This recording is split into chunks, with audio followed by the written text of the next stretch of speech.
मेरठ में अब्दुल्ला रेजिडेंसी पर बुलडोजर चला है, ये खबर आई है और इसके 2 मालिकों के खिलाफ भी मामला दर्ज किया गया है। आरोपों के मुताबिक इस अब्दुल्ला रेजिडेंसी में प्लॉट बेचने के लिए धार्मिक भेदभाव किया जा रहा था, लेकिन बुलडोजर की गाज अवैध जमीन पर कब्जा करने की वजह से गिरी।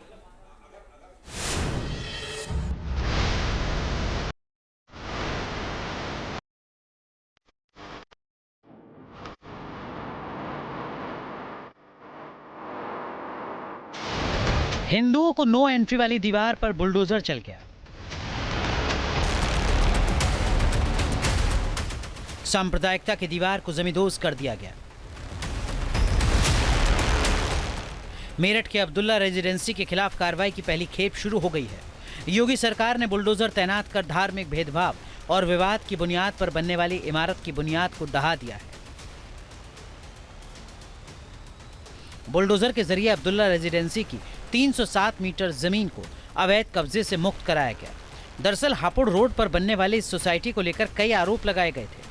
मसलन उत्तर प्रदेश के ऊर्जा राज्य मंत्री डॉक्टर सोमेंद्र तोमर ने शिकायत की थी कि अब्दुल्ला रेजिडेंसी सिर्फ अल्पसंख्यक समुदाय के लोगों को ही प्लॉट खरीदने का मौका दे रही है। उनका आरोप था कि बगैर उचित नक्शे के अब्दुल्ला रेजिडेंसी का निर्माण कराने की कोशिश की जा रही थी। इन आरोपों पर जब जिला प्रशासन ने जांच शुरू की तो कई चौंकाने वाली जानकारी सामने आई। जांच टीम के मुताबिक अब्दुल्ला रेजिडेंसी को कॉलोनी बनाने के लिए 22,000 वर्ग मीटर जमीन आवंटित की गई थी, लेकिन इसके मालिकों ने 307 मीटर जमीन पर अवैध कब्जा कर लिया था। जमीन का ये हिस्सा सरकारी भूमि था। अब्दुल्ला रेजिडेंसी के दोनों पार्टनर जावेद इकबाल और महेंद्र गुप्ता के खिलाफ मेरठ के नौचंदी थाने में सरकारी जमीन पर कब्जा करने और सरकारी काम में बाधा डालने का मामला भी दर्ज कर लिया गया है। जांच में पाया गया कि जमीन का कुछ हिस्सा सरकार की बनाई सड़क के दायरे में आ रहा था। अब अब्दुल्ला रेजिडेंसी की 4 दीवारी को बुलडोजर से मिट्टी में मिला दिया गया है। उत्तर प्रदेश के मेरठ में हापुड़ रोड पर बड़े इलाके में विकसित की जा रही अब्दुल्ला रेजिडेंसी पर योगी के बुलडोजर ने कहर बरपा दिया है। मेरठ सदर एसडीएम दीक्षा जोशी के नेतृत्व में टीम ने अब्दुल्ला रेजिडेंसी की 4 दीवारी तोड़कर 307 मीटर जमीन को अवैध कब्जा मुक्त कराया है।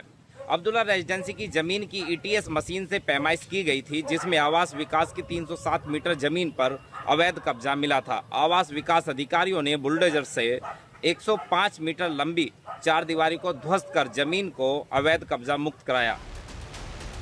मेरठ जिला प्रशासन इसकी भी तफ्तीश कर रहा है कि किस अधिकारी या कर्मचारी की मिलीभगत से अब्दुल्ला रेजिडेंसी के मालिकों ने सरकारी जमीन पर कब्जा कर रखा था। अब्दुल्ला रेजिडेंसी के मालिकान के द्वारा अवैध रूप से कब्जा करके बाउंड्री वाल बना ली गई। वो बाउंड्री वाल लगभग 112-13 मीटर के करीब थी और ज़मीन उसमें जो निकल के आया वो लगभग 310 मीटर के स्क्वायर मीटर के आसपास था।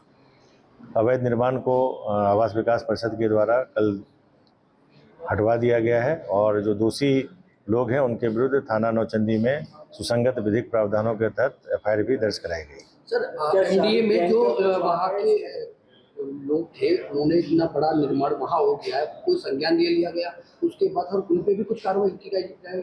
देखिए, ये आवास विकास परिषद के द्वारा जो है लेआउट पास हुआ था, न कि एमडीए के द्वारा। और आवास विकास परिषद के जो भी अधिकारी हैं तत्समय, क्योंकि ये पुराना प्रोजेक्ट है, तो उसमें जो भी जांच में निकल गया, क्योंकि अभी संपूर्ण जांच रिपोर्ट जो और बिंदुओं पे है अभी आई नहीं है। आने के बाद हम लोग उसको संज्ञान में लेकर संबंधित सक्षम अधिकारी जो आवास विकास के उनको संज्ञानित कराएंगे और अग्रेतर कार्रवाई सुनिश्चित कराएंगे। अब्दुल्ला रेजिडेंसी की हकीकत ने मेरठ में नियमों के साथ हो रहे खिलवाड़ की भी पोल खोल दी है। आरोपों की माने तो मजहब के आधार पर प्लॉट को बेचने की कोशिश की जा रही थी, यानी अब तक सारे प्लॉट मुस्लिमों को ही बेचे गए थे। हिंदुओं को प्लॉट बेचने से मना किया जा रहा था। Team news nation. जहां भक्ति है हर शब्द में, कथाओं में छुपे हैं दिव्य रहस्य और ज्योतिष देता है जीवन को दिशा। धर्म से जुड़ी हर बातों को जानने के लिए हमारे चैनल स्तुति को सब्सक्राइब करें। चैनल पर जाने के लिए इस लिंक पर क्लिक करें।